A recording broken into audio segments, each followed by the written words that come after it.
성도 여러분, 이번 한 주간 주님과 동행하며 믿음으로 승리의 삶 사셨습니까? 이미 새해가 시작되었지만 음력으로 새해를 알리는 구정 명절이 다음 주부터 시작이 됩니다. 명절 준비로 한창 분주하실 템에도 불구하고 기도의 자리에 나오신 여러분들을 예수님의 이름으로 축복하고 환영합니다. 우리 인사를 나누었지만 전후좌우에 계신 성도님들에게 다시 한번 이렇게 인사하겠습니다. 새해 복 많이 받으세요. 다시 한번 이렇게 인사하겠습니다. 새해에는 하나님께 소망을 둡시다.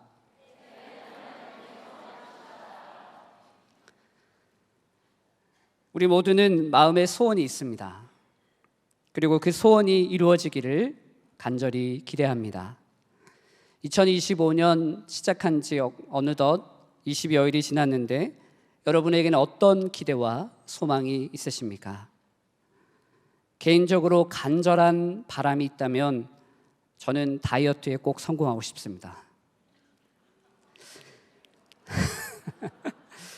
네, 어떤 분은 속으로 지금 장난하냐? 네, 어이없어 하시겠지만 여러분, 제가 군대 가기 전에 48kg였다면 믿으시겠습니까? 그때는 살이 찌는 게 소원이었습니다. 아직도 그때의 기억이 생생합니다. 군입대를 위해 신체 검사를 하는데 키와 몸무게를 측정하는 기계가 다른 사람들은 정상 체중입니다, 아니면 과체중입니다, 이렇게 이야기를 하는데 그 자리에 있는 유독 저만 체중 미달입니다, 이렇게 멘트를 할 때 얼마나 당혹스럽고 부끄럽던지. 그럴 땐 제가 군 제대 이후에 결혼하고 사역을 시작하면서 체중이 불기 시작하더니 작년 한 해 동안 체중이 3kg가 늘었고 작년 연말 기준으로 아직 한 달이 안 되었는데 벌써 1kg가 늘었습니다. 그래서 제 몸무게가 궁금하시겠죠? 네, 공개적인 자리에서 말씀드리긴 그렇고 개인적으로 오시면 제가 말씀드리겠습니다. 바라기는 오늘 연말쯤이 되면 꼭 4kg 이상 감량을 했으면 좋겠습니다. 이 자리에 계신 여러분 가운데 저와 같이 다이어트가 소원인 사람이 있는가 하면 어떤 이는 직장에 취업하는 것, 또 어떤 이는 결혼해서 믿음의 가정을 이루는 것, 또 집을 마련하는 것 등 이외에도 각자 다양한 기대와 소망이 있는 줄 압니다. 새해는 여러분 모두 마음에 품고 기대하는 모든 소망들이 주님 안에서 아름답게 성취되기를 주님의 이름으로 축복합니다. 오늘 우리가 살펴볼 성경 말씀은 시편 42편입니다. 본문은 우리에게 하나님에 대한 열망으로 가득 찬 인물을 소개하고 있습니다. 그는 고라 자손의 후손으로 레위 지파에 소속된 자입니다. 다윗 시대에는 성전에서 찬양과 예배를 담당했던 자입니다. 고라, 그는 어떤 인물입니까? 고라는 레위의 증손자이며 모세와 아론과는 사촌지간입니다. 민수기 16장을 보면 고라당의 반역 이야기가 등장하게 되는데 고라가 르우벤 자손인 다단과 아비란, 온 이들과 함께 당을 이루게 되고 이스라엘 백성들 중에서 이름 있는 지휘관 250명이 함께 모세에게 대항하여 반역을 일으키게 됩니다. 그런데 하나님은 이 일을 매우 악하게 보셨습니다. 하나님이 세우신 모세와 아론을 대적하는 것은 곧 하나님을 대적하는 것으로 여기셨기 때문입니다. 그래서 모든 회중이 보는 앞에서 땅이 갈라져서 고라와 다단과 아비람에 속한 모든 자들 그리고 재물들을 삼켜버리고 여호와께서 불이 나와서 분향한 250명의 지휘관들을 다 불살라 버립니다. 이 일을 목격한 이스라엘 공동체는 큰 충격에 빠집니다. 이후 고라 자손은 이스라엘 공동체에서 반역자 가문이라는 불명예를 안고 멸시와 수모를 당하며 살아가게 됩니다. 그들에게는 오직 하나님만이 진정한 위로와 소망이 되었습니다. 이러한 상황과 경험을 바탕으로 노래한 시가 바로 오늘 시편 42편입니다.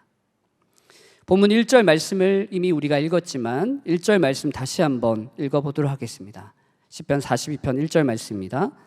하나님이여, 사슴이 시냇물을 찾기에 갈급함같이 내 영혼이 주를 찾기에 갈급하니이다. 여러분, 시인이 왜 자신을 물을 찾는 사슴에 비유하며 그토록 하나님을 간절히 찾고 있습니까? 이 비유는 시인의 극심한 영적인 메마름과 살아계신 하나님과 다시 연결되고자 하는 절박한 심정을 강하게 드러내고 있습니다. 시인이 자신을 물을 찾아 헤매는 사슴에 비유한 것은 하나님의 임재와 성전에서의 예배로부터 분리된 자신의 깊은 고독감을 표현하고 있습니다. 어떤 이유인지 정확하게 알 수 없지만 그는 믿는 자들의 교제로부터 분리되어 있습니다. 이러한 강제적인 분리는 시인으로 하여금 깊은 고통과 내적 동요 속에 빠뜨립니다. 그는 3절 말씀에 내 눈물이 주야로 내 음식이 되었다라고 말하며 자신의 정서적인 고통을 토로하고 있습니다. 또한 그의 원수들이 끊임없이 내 하나님이 어디 계시냐 조롱하는 공격에 직면하고 있습니다. 이러한 원수의 공격은 시인의 영적인 목마름과 절망감을 더욱 가중시키고 있습니다. 그래서 깊은 상실감과 영적 황폐함 속에서 시인은 열정적으로 하나님을 부르짖습니다. 사슴이 시냇물을 찾기에 갈급함같이 내 영혼이 주를 찾기에 갈급하니이다. 사슴의 비유는 시인의 극심한 갈망과 살아계신 하나님에 대한 열망을 전달하고 있습니다. 사막에서 생명수를 절실히 찾는 사슴처럼 시인은 하나님의 임재와 구원을 경험하기를 간절히 희망하고 있습니다. 시인이 하나님을 이토록 간절히 찾는 이유는 다양하겠죠. 무엇보다 그는 하나님과 다시 연합되어 성전에서의 기쁨 넘치는 예배를 다시 드리기를 희망합니다. 그는 내가 전에 성의를 지키는 무리와 동행하여 기쁨과 감사의 소리를 내며 그들을 하나님의 집으로 인도하였더니라고 과거를 회상합니다. 시인은 이러한 하나님의 임재와 공동체적 예배의 친밀한 교제를 지금 간절히 그리워하고 있습니다. 또한 시인은 내 영혼아 내가 어찌하여 낙심하며 어찌하여 내 속에서 불안해하는가 라고 자문하며 내적 갈등을 겪고 있습니다. 그는 의심, 두려움, 하나님께로부터 버림받은 듯한 느낌 속에서 정서적으로, 영적으로 고통 중에 시간을 보냅니다. 하지만 이러한 도전 속에서도 하나님의 궁극적인 구원과 회복에 대한 희망을 놓치지 않고 있습니다. 그는 5절과 11절에서 계속해서 반복해서 너는 하나님을 바라라. 그가 여전히 도우시고 구원하시리로다 라고 선언하고 있습니다. 하나님의 신실하심을 향한 시인의 변함없는 신뢰와 구원과 구속을 경험하고자 하는 그 열망이 그로 하여금 이토록 하나님을 간절히 찾게 만드는 것입니다. 결국 시인이 자신을 물을 찾아 헐떡이는 사슴에 비유한 것은 그의 깊은 영적 갈증과 살아계신 하나님 안에서 피난처 그리고 회복을 찾고자 하는 변함없는 헌신을 그는 여전히 기대하며 하나님을 바라보고 있습니다. 이 시적 비유를 통해 시인은 하나님의 임재에 대한 인간의 보편적인 갈망과 그리고 생명과 영적 양식의 근원이 되시는 하나님과 다시 연결되는 깊은 기쁨을 표현하고 있습니다. 성도 여러분, 여러분은 어떠십니까? 여러분도 오늘 본문의 시인처럼 하나님을 그렇게 간절히 찾고 구하고 계십니까? 그렇다면 여러분은 무엇 때문에 그렇게 하나님을 만나기를 원하고 계십니까? 저는 오늘 우리 모두가 시인의 모습을 통해서 우리가 경험하고 있는 우리의 목마름이 해결받기를 소망합니다.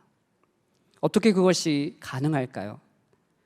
성경을 가지고 계신 분은 시편 42편 본문의 표제를 보시면 고라자손의 마스길 인도자를 따라 부르는 노래라고 기록되어 있습니다.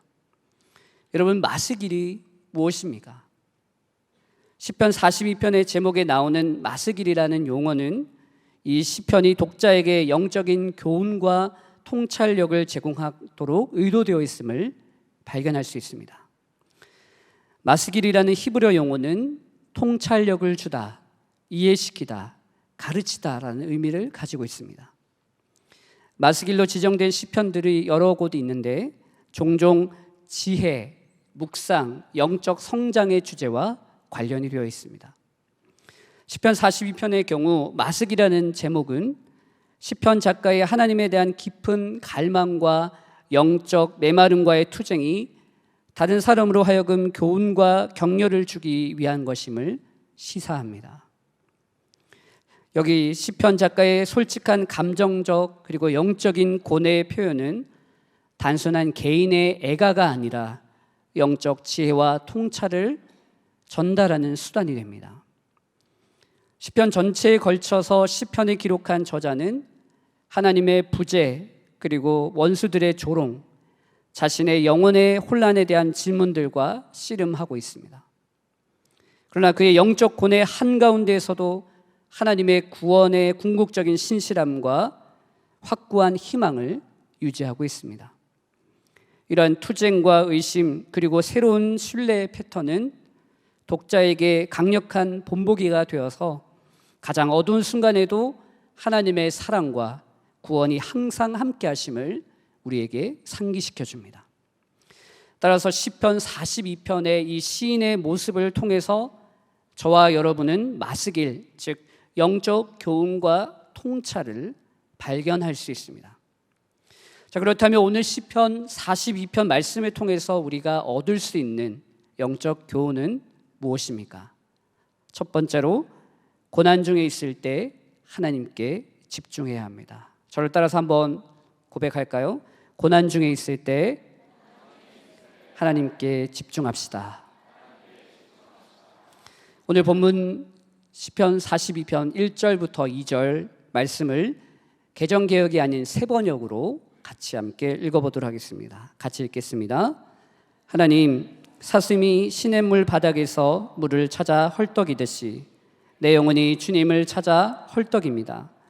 내 영혼이 하나님 곧 살아계신 하나님을 갈망하니 내가 언제 하나님께로 나아가 그 얼굴을 배울 수 있을까?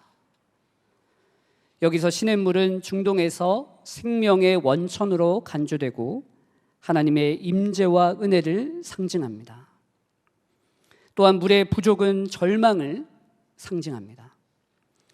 본문에서 갈망하다라는 뜻의 히브리어 타아로그는 미완료 시제로서 지속적이고 강렬한 영적 열망을 표현합니다. 즉 계속해서 갈망하다, 항상 갈망하다 의미입니다. 그가 어떤 상황에서 그리고 어떤 고난을 겪고 있는지 알지 못하지만 하나님을 만나고자 하는 이 절박한 심정은 우리에게 잘 전달되고 있습니다. 하나님이 아니면 도무지 현재 자신이 겪고 있는 이 상황을 이겨내고 견뎌내지 못하기 때문입니다. 여러분, 이런 고통스러운 상황을 경험해 보신 적 있으십니까? 저에게도 이런 비슷한 고통의 순간들이 있었습니다. 2020년 코로나 기간에 개인적으로 저희 아버지께서 혈액암으로 3년간 투병하시다가 결국 병을 이겨내지 못하시고 소천하셨고, 교회적으로는 제가 섬기던 이전 교회에서 담임 목사님이 갑자기 사임하시면서 담임 목사님이 부재가 9개월 정도 진행되었습니다. 갑작스러운 아버지의 장례 그리고 담임 목사님의 부재의 역할은 제가 말로 다 하기에 어려운 힘든 시간이었습니다. 지금 되돌아보면 그때 지나온 모든 순간이 하나님의 은혜와 또 선하신 인도하심이었지만 그 당시 매일 매 순간이 저에게는 고통의 시간이었습니다. 당시 저는 제가 겪고 있는 상황과 형편이 도무지 이해가 되지 않았습니다. 그래서 정말 제가 살기 위해서 하나님을 찾고 또 찾았습니다. 하나님, 왜 저에게 이런 어려움을 주십니까? 제가 감당하기에 너무 힘이 듭니다. 제가 무엇을 해야 할지 어떻게 해야 할지 정말 아무것도 모르겠습니다. 하나님의 지혜를 부어주시고 저를 도와줄 수 있는 사람을 보내주십시오. 자, 이렇게 간절히 기도했습니다. 성도 여러분, 사슴이 물을 얻으려고 이리저리 뛰어다닐 때 주변을 돌아볼 여유가 있을까요? 오직 목마름을 해결하는 것에만 집중할 수밖에 없습니다. 저와 여러분도 마찬가지입니다. 고난 중에 우리가 다른 무언가에 관심을 갖기보다는 하나님께 집중해야 합니다. 왜 그럴까요? 시편 62편 1절과 2절은 우리에게 이렇게 말씀하고 있는데 함께 읽어보도록 하겠습니다. 같이 읽겠습니다. 나의 영혼이 잠잠히 하나님만 바라며 나의 구원이 그에게서 나오는도다. 오직 그만이 나의 반석이시요 나의 구원이시요 나의 요새이시니 내가 크게 흔들리지 아니하리로다. 아멘. 그렇습니다. 고난에서 우리를 건질 수 있는 분은 오직 하나님밖에 없습니다. 시편 62편의 고백과 같이 잠잠히 하나님만 바라며 하나님께 집중하는 삶 사는 저와 여러분 되시기를 주님의 이름으로 축복합니다. 오늘 시편 42편을 통해서 우리가 얻을 수 있는 영적인 교훈 두 번째는 고난 중에 낙심하지 말아야 합니다. 본문 5절 앞부분 한번 같이 읽어보도록 하겠습니다. 같이 읽겠습니다. 내 영혼아, 내가 어찌하여 낙심하며 어찌하여 내 속에서 불안해하는가. 인생을 살다 보면 낙심될 일이 참 많습니다. 하나님께 집중하고 하나님의 은혜를 찾고 구하지만 때로는 우리의 믿음과 신뢰가 배반당하는 것처럼 느껴질 때가 있습니다. 하나님의 자녀라고 해서 항상 우리에게 꽃길만 예비되어 있진 않죠. 도무지 이해되지 않고 우리를 실망하게 만드는 일을 수없이 경험하게 됩니다. 그럴 때 우리는 어떻습니까? 우리는 쉽게 낙심하고 좌절합니다. 본문의 시인 역시 자신이 처한 상황과 형편에 낙심합니다. 어느 정도로 낙심합니까? 3절 후반부를 보면 이렇게 이야기합니다. 내 눈물이 주야로 내 음식이 되었도다. 눈물이 음식이 되었다라는 표현은 저자의 슬픔이 일상적이고 지속적이었음을 강조하고 있습니다. 시인은 왜 낙심하고 있습니까? 주변에서 끊임없이 공격을 당하고 있기 때문입니다. 어떤 공격을 당하고 있습니까? 3절 전반부에 보면 이렇게 말씀하고 있는데 같이 한번 읽어보도록 하겠습니다. 함께 읽겠습니다. 사람들이 종일 내게 하는 말이 내 하나님이 어디 있느뇨 하니. 자신이 당한 고난만 해도 견디기 힘든데 원수들이 조롱하는 소리에 더욱 마음이 상합니다. 야, 너 하나님의 백성이라며? 네가 입버릇처럼 말하는 그 전능하신 하나님은 너가 지금 이런 어려운 상황에 있는데 도대체 뭐 하고 계시냐? 주무시고 계신가? 근데 정말 하나님이 계시기는 한 거냐? 시는 도무지 이해가 되지 않습니다. 하나님은 살아계시며 그와 함께 하셨습니다. 그런데 지금은 아무리 하나님을 찾고 구해도 하나님이 보이지 않습니다. 4절에 보면 과거 고난을 당하기 이전 그가 누렸던 기쁨과 감사한 일을 성전에서 예배하며 믿음의 식구들과 함께 그 기쁨을 나누었던 때가 있었는데 이젠 더 이상 그러지 못하고 있으니 얼마나 마음이 상하고 속상하겠습니까? 그러니 낙심하고 절망할 수밖에요. 5절을 보면 내 영혼아 내가 어찌하여 낙심하며 라고 이야기합니다. 여기서 낙심하다라는 히브리어 튀시토카치는 자기 성찰적이고 반복적인 행동을 나타냅니다. 스스로를 낙심시키다, 계속해서 침울해하다라는 의미를 강조합니다. 하지만 그 안에는 회복의 가능성을 내포하고 있습니다. 비록 지금 고난 중에 낙심되는 일이 산더미처럼 쌓여 있고 소망을 기대할 수 없는 절망의 상황이라 할지라도 시인은 스스로에게 담대하게 선포합니다. 너는 하나님께 소망을 두라. 그가 나타나 도우시리라. 그러므로 나는 여전히 하나님을 찬양하리라. 여러분, 아직 고난이 끝나지 않았고 뭔가 변화나 반전의 조짐은 전혀 보이지 않습니다. 그런데 무엇이 그로 하여금 이런 담대한 고백을 하게 만드는 것일까요? 그것은 비록 과거의 일이긴 하지만 하나님의 사랑을 깊이 경험했기 때문입니다. 시인은 그 누구도 부인할 수 없는 분명하고도 충만한 하나님의 사랑을 깊이 경험했습니다. 그리고 그 기쁨을 자신만이 아니라 주변 사람들과 나누었습니다. 지금의 형편은 그렇지 못하지만 그때 그 추억과 기억이 시인으로 하여금 지금 절망의 순간에도 여전히 희망의 끈을 놓지 않는 근거가 됩니다. 성도 여러분, 여러분에게는 이런 경험이 있으십니까? 그 누가 뭐라 해도 부인할 수 없는 주님의 놀라운 사랑과 은혜를 충만하게 경험하셨습니까? 그렇다면 낙심하지 마십시오. 시인의 고백과 같이 하나님께 소망을 두십시오. 그가 반드시 나타나 도우실 것입니다. 오늘 본문의 말씀을 통해서 우리가 깨달을 수 있는 영적인 교훈 세 번째는 고난 중에도 구원을 확신하며 인내해야 합니다. 고난 중에도 하나님의 구원을 소망하며 5절과 11절 후반절에서 반복해서 등장하는 구절이 있습니다.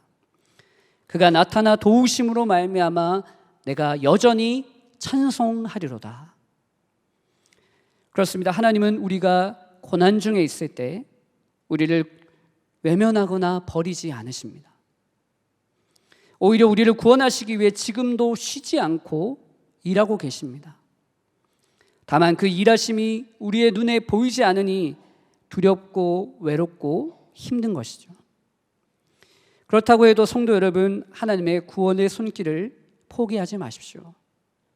그 손길은 더딜지언정 우리를 건지실 것입니다.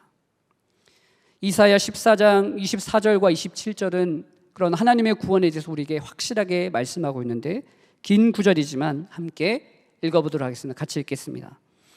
만군의 여호와께서 맹세하여 이르시되 내가 생각한 것이 반드시 되며 내가 경영한 것을 반드시 이루리라. 내가 아수르를 나의 땅에서 파하며 나의 산에서 그것을 짓밟으리니 그때 그의 멍에가 이스라엘에게서 떠나고 그의 짐이 그들의 어깨에서 벗어질 것이라. 이것이 온 세계를 향하여 정한 경영이며 이것이 열방을 향하여 편 손이라 하셨나니 만군의 여호와께서 경영하셨은즉 누가 능히 그것을 패하며 그의 손을 펴셨은즉 누가 능히 그것을 돌이키랴. 예레미야 39장 18절도 이야기합니다. 같이 한번 읽겠습니다. 함께 읽겠습니다. 내가 반드시 너를 구원할 것인즉 내가 칼에 죽지 아니하고 내가 노량물같이 내 목숨을 얻을 것이니 이는 내가 나를 믿었음이라. 여호와의 말씀이니라 하시더라. 그렇습니다. 하나님께서 우리를 구원하시기로 작정하시고 그 일을 이루시기까지 그 누구도 그 무엇도 하나님의 구원을 방해할 수 없고 막을 수 없습니다. 그러하기에 하나님의 약속의 말씀을 붙잡고 그의 구원의 손길을 확신하는 저와 여러분 되시길 주님의 이름으로 축복합니다. 말씀을 정리하려고 합니다. 고난 중에 있을 때 우리는 어떻게 해야 할까요? 먼저 하나님께 집중하십시오. 그의 세미한 음성에 귀를 기울이며 목마른 사슴이 시냇물을 찾듯이 하나님을 간절히 찾고 구하십시오. 그리고 어떤 상황과 형편에도 낙심하지 마십시오. 주변에서 들려오는 소식과 상황이 아무리 절망적이어도 하나님의 구원을 확신하며 그의 구원의 손길을 기다리십시오. 하나님이 절대로 저와 여러분을 실망시키지 않으시고 반드시 그의 전능하신 손길로 우리를 고난에서 건지시며 그동안 흘린 눈물을 닦아 주실 것입니다. 최근 국가적으로 또 교회적으로 개인적으로 고난의 시간을 보내고 있습니다. 들리는 소식과 보이는 상황은 한숨뿐이며 아무런 기대와 소망을 가질 게 없습니다. 그러나 여러분, 실망하거나 낙심하지 마십시오. 하나님이 도우십니다. 이 시간 주님은 우리에게 말씀하십니다. 너 하나님의 사람아, 내가 어찌하여 낙심하며 어찌하여 불안해하느냐. 너는 하나님께 소망을 두라. 그가 도우시리라. 그의 구원의 손길을 잠잠히 기다리며 너는 여전히 하나님을 찬양하라. 이 음성에 아멘으로 화답하며 넉넉히 믿음으로 승리의 삶 사는 저와 여러분 되시기를 주님의 이름으로 축복합니다.